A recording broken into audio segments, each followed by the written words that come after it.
একবার ভাবো তো তোমার কেমন ফিল হবে যদি দেখো তোমার খাবারটি কোনো মানুষ নয়, রোবট সার্ভ করছে।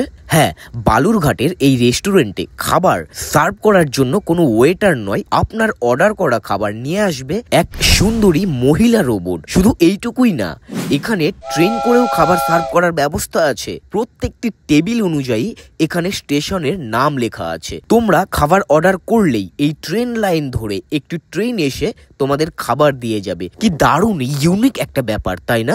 ভাবতেই পারিনি এমন কিছু দেখবো, তাও আবার বালুরঘাটে। আর এই যে এই সুন্দরী মহিলাটিকে দেখছো, এ এত সুন্দরভাবে খাবার সার্ভ করছিল, আমি তা দেখে সত্যি ভাই প্রেমে পড়ে গেছিলাম। আমি একবার ভাবলাম যে বিয়ে করে বাড়ি নিয়ে যাই, তারপরে দেখলাম না, আমার থেকে অনেকটা লম্বা। সে আশা আর পূরণ হলো না, আর বিয়ে করাও হলো না। তো যাই হোক, এই রেস্টুরেন্টের অ্যাম্বিয়েন্স অ্যান্ড ভাইব তোমাদের মন জিতে নেবে, এইটা আমি হলফ করে বলতে পারি। আর খাবারের দাম অ্যান্ড টেস্টের কথা যদি বলি, সেটা তো বুঝবে একমাত্র এখানে এলে, কারণ তোমরা সবাই জানো আমি তোমাদের বিচ্ছু ছেলে। আর কোথায় আসবে? Balurghat public bus stand, Senco গোল্ডের বিপরীতে রেস্টুরেন্ট রোবটে। টাটা।